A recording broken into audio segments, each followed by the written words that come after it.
আসসালামু আলাইকুম। যে টপিকসটা আমরা আলোচনা করব সেটি হচ্ছে কিভাবে আমাদের পিসিতে যে মাইক্রোসফট অফিসটি ইনস্টল আছে তার ল্যাঙ্গুয়েজ আমরা কিভাবে চেঞ্জ করব, ইংলিশ থেকে আরবি অথবা আরবি থেকে ইংলিশে, সেই জিনিসটা আমরা দেখব। সেজন্য অ্যাট ফার্স্ট আমরা একটি মাইক্রোসফট ওয়ার্ড ডকুমেন্ট নিলাম অ্যান্ড এটিকে ওপেন করি। আমার এখানে দেয়া ছিল মাইক্রোসফট অফিস 2019, এটিকে আমরা কেটে দিলাম। এখন দেখেন এখানে যে বারগুলো শো করতেছে সেগুলো কিন্তু ইংলিশ শো করতেছে। সো এখানে আমি আরবি ভাষাটা কিভাবে আনবো সেই জিনিসটা দেখব। ফাইল থেকে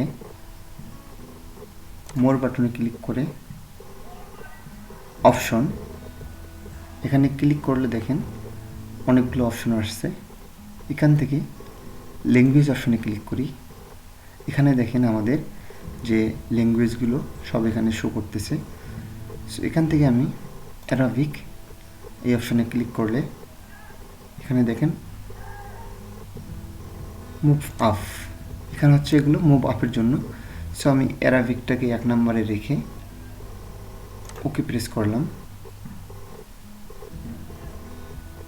ইফেক্ট। সো আমরা আমাদের পিসিটিকে একটু রিফ্রেশ করে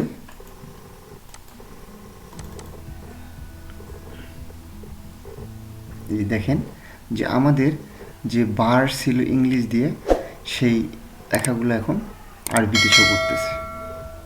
আমাদের ল্যাঙ্গুয়েজ চেঞ্জ হয়ে গিয়েছে।